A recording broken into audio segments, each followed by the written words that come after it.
ॐ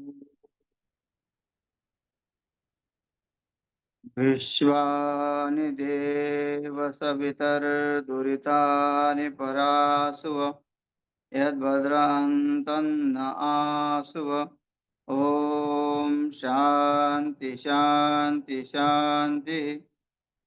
वसुदेवसुतं देवं कंसचाणूर्यमर्दनं देवकी परमानन्दं कृष्णं वन्दे जगद्गुरुं। श्री सद्गुरुदेव भगवान की जय। प्रस्तुत श्रीमद् भगवद गीता का 14वां अध्याय चल रहा है और श्लोक क्रमांक 11वां।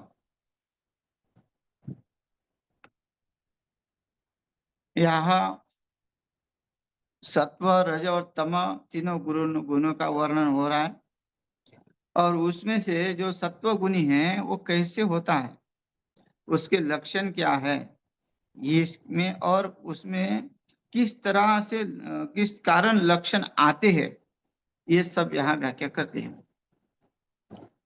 सर्वद्वारेषु देहेऽस्मिन् प्रकाश उपजायते ज्ञानं यदा तदा विद्यात् विवृद्धं सत्वमुच्यत। सत्वमित्युत। सत्वम इति उत मतलब उत का अर्थ होता है कि बड़ा हुआ, सत्व ही बड़ा हुआ है। सर्वद्वारेषु देहेऽस्मिन् यदा, यदा जिस समय, अस्मिन मतलब इस शरीर में, देह में, तथा अंतकरण, सर्वद्वारेषु अंतकरण में और इंद्रियों में भी। यहाँ एक नहीं, केवल मन सत्वगुण नहीं होता, उसकी हर एक इंद्रिया सत्वगुणी होती है। देखिए कई कई जगह यहाँ क्यों ले लिया ऐसा, क्योंकि इंद्रिया सत्वगुणी कहा, मन को भी, अंतकरण को भी सत्वगुणी कहा। क्यों अलग अलग होता है? अब मन अगर सत्वगुणी है तो क्या इंद्रिया रजोगुणी होगी? हो सकती है रजोगुणी हो।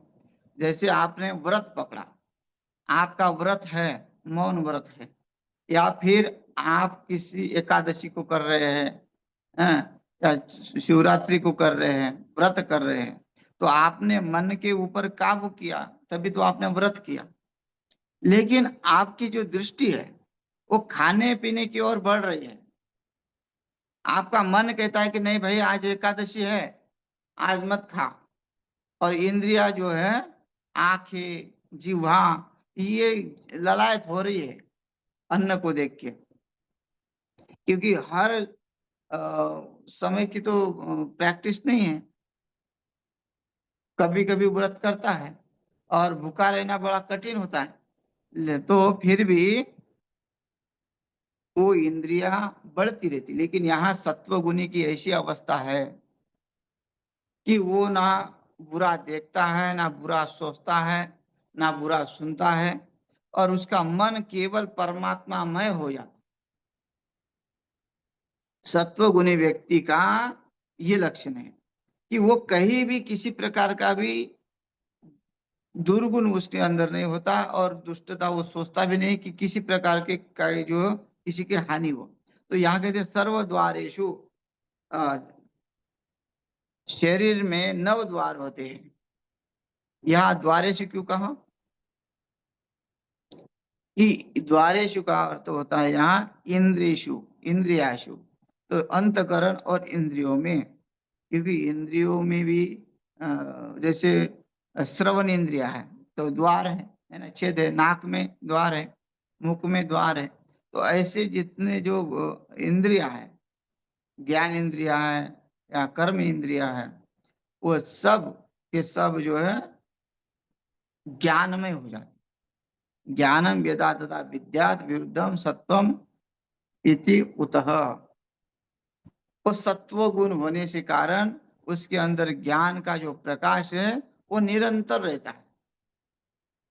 तो अगर हमको कोई व्यक्ति को, सत्वगुणी व्यक्ति को देखना है, कोई महात्मा को देखना है, व्यक्ति तो होता नहीं है, महात्मा ही होता है।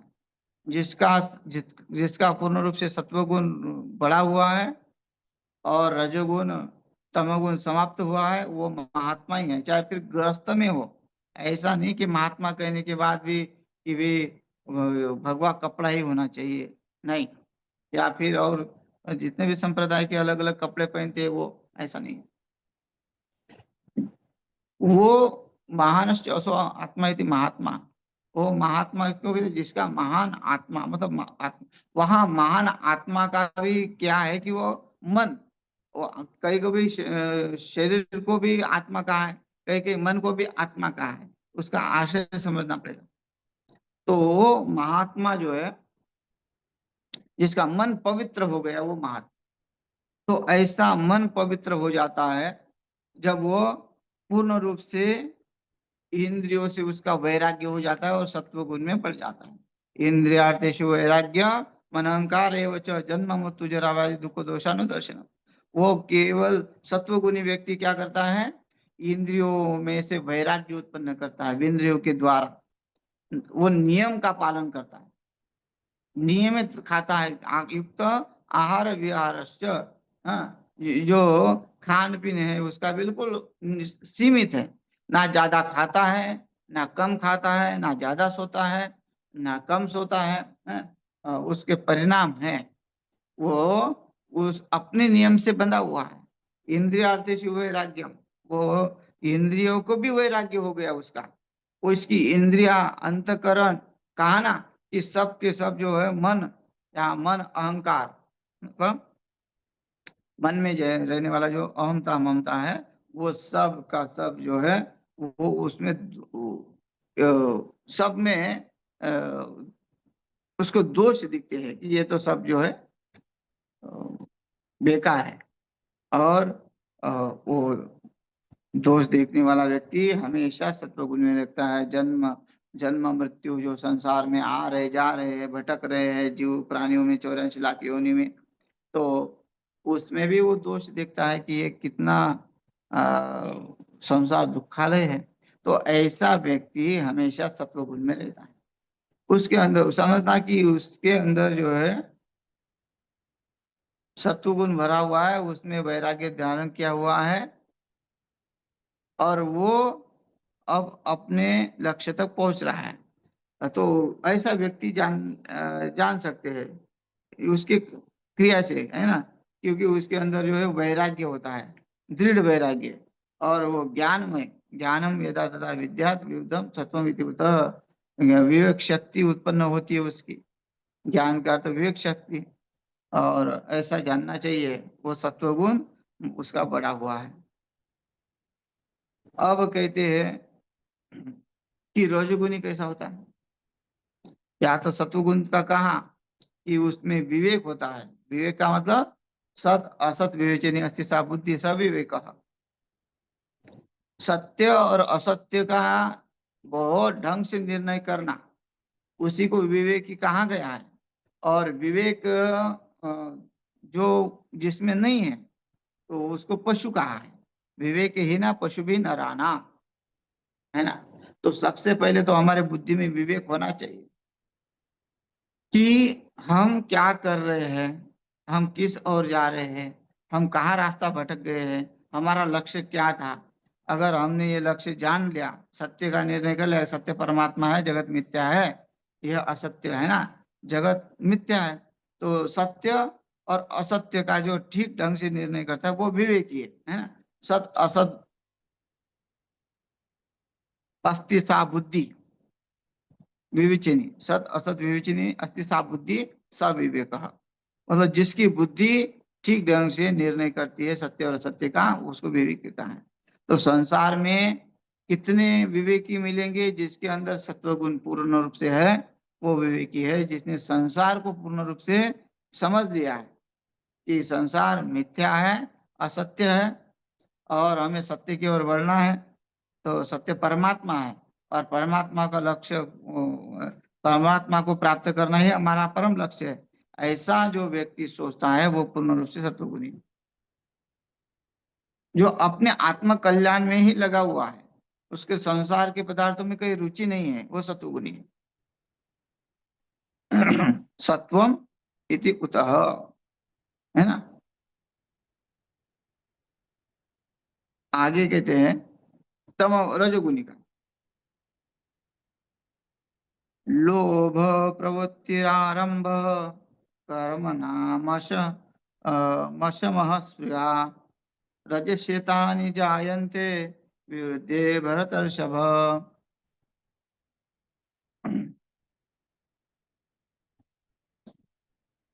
अर्जुन को कहते हैं भरतर्षभ।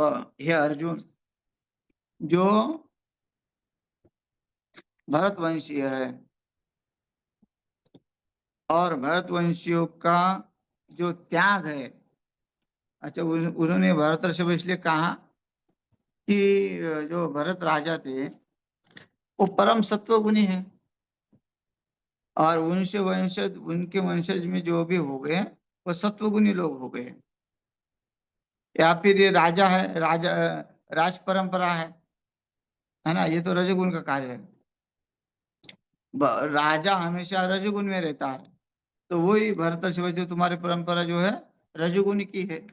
तुम ध्यान में रखना कि ऐसा ना हो कि रजोगुण बढ़ने पर जो लोभ प्रवृत्ति स्वार्थ बुद्धि से कर्मों का सकाम भाव से, क्योंकि अर्जुन जो है सामने है, और अर्जुन के सामने कौन है? दुर्योधन है। और दुर्योधन को समझने के लिए जो, अच्छा दुर्योधन है, भरतर्षभ इसलिए कहा कि जो उसके वंशज है वो वंशज उसके सामने है, अर्जुन के सामने है वंशज। भीष्माचार्य है, हाँ? और दुर्योधन है, दुर्योधन के भाई है, और दुर्योधन के जो है रिश्तेदार है, और जो उनके पूरे रिश्तेदार। तो वो इसे वो उसमें हम द्रोणाचार्य को नहीं लेंगे, जो रिश्तेदार है उनके वो सब उनके वंशज है। और उस वंशज में राजा रजोगुनी होने के कारण उनकी जो स्वार्थ बुद्धि है, दुर्योधन की स्वार्थ बुद्धि है। हाँ, वो किसी का भी हित नहीं देख रहा है, वो अपना अपना ही कार्य देख रहा है। और दुर्योधन तो चलो मूड है, तमोगुनी है, लेकिन बाकी की जो राजा है वो रजोगुनी है। वो अहंकार से भरे हुए हैं। तो अहंकारी व्यक्ति क्या होता है? रजोगुनी होता है। तो कहते हे भरतर्षभ अर्जुन, जो रजसी वृद्धि लोभ प्रवृत्ति कर्म नाम आरंभ अशम स्पृहा एतानि जायन्ते। वो कहते हैं कि रजोगुण बढ़ने पर, विवृद्धि बढ़ने पर लोभ प्रवृत्ति ही, लोभ और प्रवृत्ति स्वार्थ बुद्धि से कर्म नाम कर्मों का सकाम भाव से आरंभ करते हैं। और निष्काम भाव कभी नहीं करेंगे रजोगुणी वाले, उनको फल की इच्छा है। भगवान तो कहते हैं कि कर्मण्यवाधिकारस्ते माँ फलेषु कदाचन। तुम अर्जुन को कहते हैं कि तुम युद्ध करो, और युद्ध का परिणाम की चिंता मत करो कि तुम जीतोगे कि हारोगे। पहले तो भगवान ने फल भी बता दिया था, हत्वा प्रत्यक्षे जित्वा भक्षे मयि। लेकिन बाद में क्या कहते हैं? वो भी छोड़ दो, है ना। पहले तो देखो, कर्म आदमी करेगा ही नहीं, भगवान का आश्चर्य देखना पड़ेगा। पहले तो प्रवृत्त तो होने के लिए, कोई कार्य करने के लिए पहले बच्चों को है ना, पहले चॉकलेट दिया जाती है। फिर चॉकलेट देने के बाद उसको ये कहा जाता है कि देखो चॉकलेट खाने से दांत खराब हो जाते हैं, है ना। पहले तो अर्जुन को बताया कि हत्वा प्राप्त स्वर्ग जित्वा भोक्ष्य जमय। हाँ, मर गया तो स्वर्ग प्राप्त हो जाएगा, और जीत गया तो स्वर्ग की यहाँ धरती का राज्य मिलेगा। तो ये क्या है? ये लोभ ही तो है। और बाद में वो लोभ भी समाप्त कर देते, उसका त्याग करना ही मोक्ष है। तो यहाँ लोभ है ना, कर्म सकाम कर्म है भाई। सकाम कर्म नहीं करोगे तो निष्काम कर्म की ओर कैसे बढ़ोगे? इसलिए पहले फल की इच्छा से भी कर्म करना पड़ता है, लेकिन फल की इच्छा जैसे कर्म किया उसी समय फल की इच्छा छोड़ दे। मतलब मिले तो ठीक, नहीं मिले ठीक, क्योंकि परिणाम होता है, कितना मिलेगा कितना नहीं मिलेगा, है ना। परीक्षा दे दिया, परीक्षा देने के बाद परसेंटेज की चिंता करता है। भाई कितना भी पेपर ठीक ठाक दे दिया, लेकिन वो तुम्हारा अक्षर उसको समझ में नहीं आया हो, कुछ ना कुछ गलती जो निकालता है, या फिर इसने लापरवाही की तो मार्क कम आ गए। तुमने परीक्षा के लिए अपेक्षा की कि मैंने तो फुल पढ़ाई किया, फुल मैं जो है रात रात दिन जागता रहा, तो मुझे इतने परसेंटेज आने चाहिए, और जितने परसेंटेज नहीं आते तो कई लोग आत्महत्या कर लेते हैं। तो इसके क्या है कि वो इतने आगे बढ़ जाते हैं, उसमें आसक्त हो जाते हैं। इसलिए कहते हैं कि कर्मों को सकाम भाव से तो करना पड़ेगा, सकाम भाव से आरंभ करो, लेकिन समाप्ति निष्काम की ओर हो। निष्काम कर्म करने के बाद, निष्काम कर्म से ही समाप्ति करनी है, आरंभ सकाम से करना पड़ेगा, ये समझना पड़ेगा। नहीं तो आरंभ ही नहीं करेंगे, बोले हमको क्या करना है, फल की चिंता नहीं है। फल की फल का तो मन में रखना ही है कि मुझे ये प्राप्त करना है, मेरा ध्येय कि मुझे 100% मिलेंगे। ये फल पहले जो है ध्यान में रखना है। हाँ, फिर जैसे भगवान ने कहा ना, फल तो ध्यान में रखा था अर्जुन को, फिर बाद में कर्मण्येवाधिकार से माँ फलेषु कदाचन क्यों कहा, जब पहले कहा था अथवा प्रक्षे स्वर्ग जित्वा भक्षिष्यामि। तो यही है कि पहले सकाम कर्म को ध्यान में रखो, फल को भी ध्यान में रखो, लेकिन बाद में उस परिणाम पे जाने के बाद उसकी चिंता छोड़ दो। अब वो निर्णय जो है अपना हमारे ऊपर नहीं, हमने कार्य किया, अब जितना मिलना है वो परमात्मा देगा। कई कई लोगों को हद से ज्यादा भी मिलता है, कई कई लोगों को एकदम जो अपेक्षा किया उसे बहुत कम मिलता है। तो यही है सकाम निष्काम। तो यही सकाम से भी निष्काम की ओर जाना पड़ेगा। तो यहाँ कहते हैं प्रवृत्ति वो स्वार्थ बुद्धि से कर्मों का सकाम भाव से कर्म करता है। पहले कहा था कि को किस तरह रजोगुनी होता है, वो अपने सुखों को भोगता है, अपने मान सम्मान की चिंता करता है। हाँ, वो कभी अपने ये जो रजोगुनी है वो दान पुण्य में भी कमी नहीं करता, धर्म कार्य में भी कम नहीं करता है, क्योंकि उसका जो स्वभाव है वो कर्मठ है। वो कभी भी किसी प्रकार भी चुपचाप नहीं बैठता, अपनी इंद्रियों को सतत कार्य में रत रखता है, हमेशा वो लीन रहता है उस कार्य में। तो वो इतना कर्मठ होता है कि 24 घंटे में से वो 20 घंटे ही सोता है, इतना कर्मठ रजोगुनी व्यक्ति, क्योंकि उसको काम प्रिय है। काम मतलब कार्य, कर्म प्रिय है। वो कर्म प्रिय होने के कारण सकाम भाव उसमें नहीं आता, पहले निष्काम भाव नहीं आता, पहले वो सकाम भाव से ही कर्म करेगा। लेकिन अशांति और भोगों की लालसा ये सब उत्पन्न होती है उसमें अंदर, क्योंकि वो हमेशा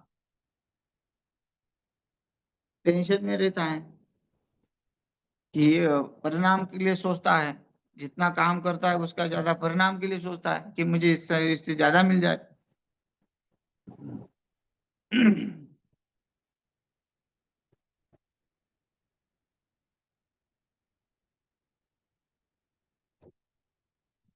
भोगेश्वर्य प्रशस्तानां तया प्रत चेतसाम व्यवसायत्मिका बुद्धि समादो न विधीयते।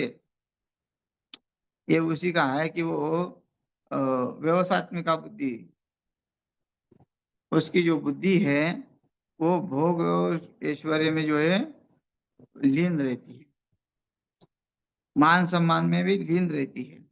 महात्मा की वो भोग जो भोग ऐश्वर्य है उसमें उसकी बुद्धि नहीं रहती, उसकी बुद्धि निर्णय करती है। लेकिन जो रजोगुणी की बुद्धि है वो उसमें लीन रहती है, भोग और ऐश्वर्य में। हाँ, वो उसकी व्यवसायत्मक बुद्धि होती है। हाँ, कार्यता में कुशल होता है, ऐसा रजोगुणी है। तो ये सब उत्पन्न होते हैं उसके अंदर, लोभ भी उत्पन्न होता है, स्वार्थ बुद्धि भी उत्पन्न होती है, और सकाम कर्म के ही करने का जो है आरंभ करता है। और फिर उसके जीवन में जैसे सत्वगुणी व्यक्ति है, सत्वगुणी के जीवन में अशांति नहीं रहती, शांति ही रहती है, क्योंकि वो त्याग में जीवन जीता है। त्यागा शांति अनंतरम, त्यागमय जीवन जीने से वो हमेशा सुखी रहता है। उसके जीवन में चाहे कुछ हो या न हो, लेकिन जैसा कि वैसा रहता है। और रजोगुनी व्यक्ति कुछ न हो तो वो बहुत बड़ा प्रपंच खड़ा कर लेता है ना। जैसे जब शुरू में विश्वामित्रा जी ने अपना राजपाट छोड़ दिया रजोगुण के कारण, फिर भी उनका रजोगुण ही तो थे।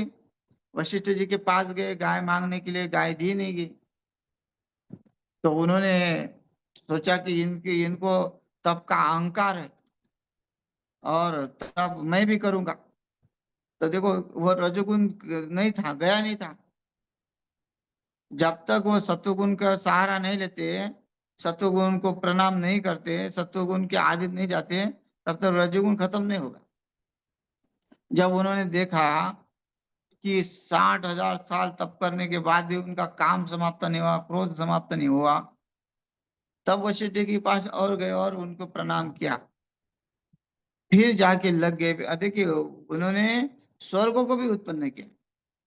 बोलते विश्वामित्र ने त्रिशंकु को स्वर्ग दिया, दूसरा स्वर्ग उत्पन्न किया। इतनी शक्ति, लालसा है ना, कर्मठ व्यक्ति है। कुछ ना कुछ वो वशिष्ठ जी से वहां प्राप्त, वहां गए थे गाय को प्राप्त करने के लिए, तो उनकी बुद्धि सत्वगुण थोड़ी थी, वो रजोगुणी थी। और रजोगुण में ही तो उन्होंने त्याग कर दिया, बोले राज्य का त्याग कर दे। लेकिन तप करते रहे, तप ने भी रजोगुण समाप्त नहीं हुआ, क्योंकि जो इंद्रिया है वो इंद्रिया उनकी उसी में लगी हुई थी। मुझे बदला लेना है, मुझे इनसे आगे बढ़ना है। और जब उन्होंने देखा कि ये तो सब जो है मुझे पीछे पीछे ढकलता रहा, ढकलता ढकलता है, तब जाके उन्होंने सत्वगुण का सहारा लिया, सत्वगुण को प्रणाम किया, वशिष्ठ जी को प्रणाम प्रणाम किया कि मैं हार गया, आप जीत गए। फिर उन्होंने, वशिष्ठ जी ने उनको महर्षि की पदवी दे दी, है ना। पहले महर्षि की पदवी नहीं थी, फिर जो है विश्वामित्र को महर्षि की पदवी दे दी वशिष्ठ जी ने। तो ऐसा फिर वशिष्ठ, फिर जो है वो जब सत्वगुण का सहारा लिया, तब विश्वामित्र को कभी क्रोध नहीं आया और वो राम जी के पास गए, क्योंकि वो सत्वगुण में रहना चाहते थे।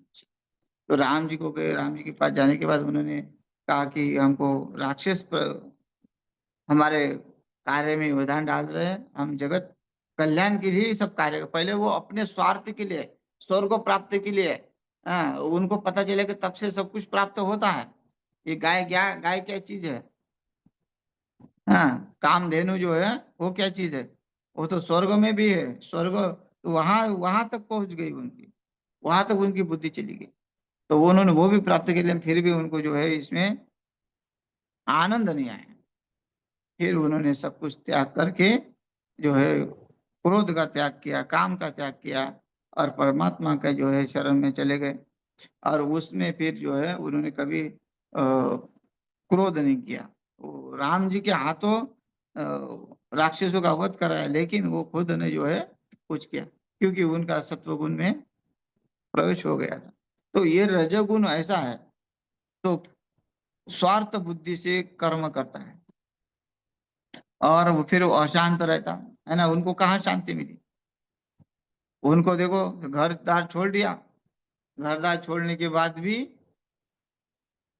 देखिए, मतलब उसको ध्यान से देना पड़ेगा कथा के, मतलब कथा का आशय समझना पड़ेगा। ये देखो कैसे श्लोक है रचे हुए। जड़ भरत राजा था, रजोगुनी था, और उसका रजोगुण था, तभी तो उसकी इंद्रिया जो है कुछ ना कुछ अहम में डूबी हुई थी।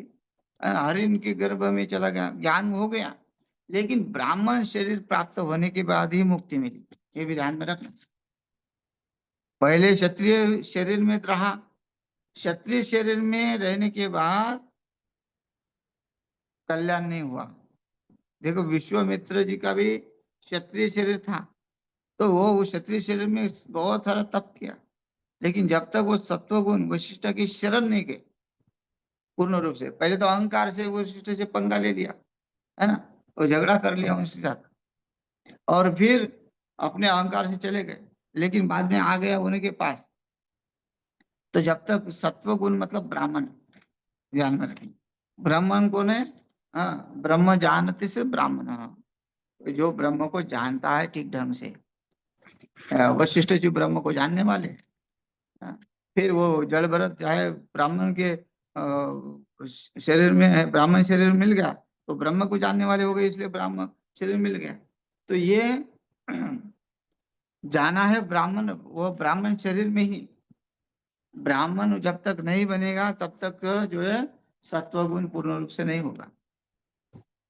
तो चाहे फिर कोई शरीर हो, जैसे विश्वामित्र शरीर में वही रहा, लेकिन जब गए उस शरण में गए, हैं, तब वो उसके उसके जैसे हो गए। था माम प्राप्त प्रबदंति दासते वो भजा में। भगवान कहते जैसे जैसे से वो मुझे वो भजेगा वैसे मैं उसको प्राप्त करूंगा। तो फिर वशिष्ठ जी ने उनको पदवी दे दी, ब्राह्मण पदवी दे दी। तो ये है कि कहने का तात्पर्य ये है कि रजोगुण को समाप्त करना पड़ेगा, अहंकार को छोड़ना पड़ेगा, तभी हमारी बुद्धि सत्वगुणी हो जाएगी, नहीं तो अशांति ही है, अशांति। विषय भोगों की लालसा बढ़ी हुई है। हाँ, विषय विषय छूट नहीं रहे हैं, वो और भोगना चाहता है। वो यहाँ का चक्रवर्ती राजा बन गया, उसका कोई शत्रु नहीं रहा। हाँ, फिर भी उसको यहाँ सुख नहीं मिल रहा है, वो सोचता है कि अब मुझे स्वर्ग को प्राप्त करूं। हाँ, स्वर्ग वाला सोचता है कि मैं ब्रह्म पद को प्राप्त करूं, ब्रह्म पद वाला कहता है मैं विष्णु पद को प्राप्त करूं। तो ये है, ये तो सत्वगुणी है, यानी कि वो विष्णु सत्वगुण है, सत्वगुण। लेकिन ये जब लालसा अंदर है तो स्वयं तो अशांति, मुक्ति अलग चीज है। हाँ, मुक्ति अलग चीज है, ये पद अलग चीज है। ऐसे बहुत सारे पद है, बोलते हैं हजारों विष्णु हैं, मतलब उसकी कोई गिनती नहीं है। और ब्रह्मा भी बहुत है, विष्णु भी बहुत है, ऐसा वर्णन आता है शास्त्रों में। तो ये रजगुण में आता है। और रजोगुण हमेशा अशांति फैला हुआ रहता है, लालसा है, और कर्मठ तो है, कर्म करने में बहुत कुशल है, लेकिन वो केवल सकाम कर्म करने में कुशल है। और दूसरा है तमोगुणी। तमोगुणी वो है जो घोर अंधकार में है, ना कर्म करता है, एक नंबर का आलसी है। सत्वगुण तो उसके अंदर है ही नहीं बिल्कुल, लेकिन रजोगुण थोड़ा सा अंश होता है, और पूर्ण रूप से जो तमोगुणी होता है। तमोगुणी के लक्षण कैसे होते हैं? अप्रकाशो प्रवृत्तिश्च प्रमादो मोह एव च तमस्येतानि जायन्ते विवृद्धे विवृद्धे कुरु नंदन।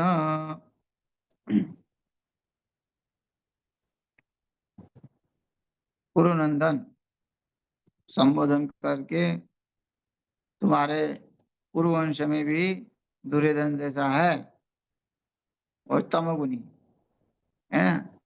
कुरुनंदन, पहले भरतर्षभ कहा, अब कुरुनंदन कहा। जो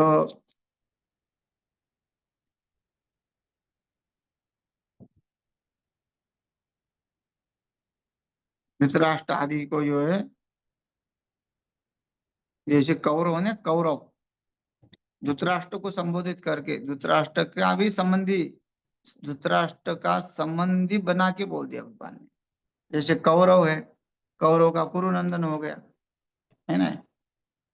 तो ये एक पांडव होते थे और कौरव है, उनका नाम कौरव था, है ना, पांडव और कौरव।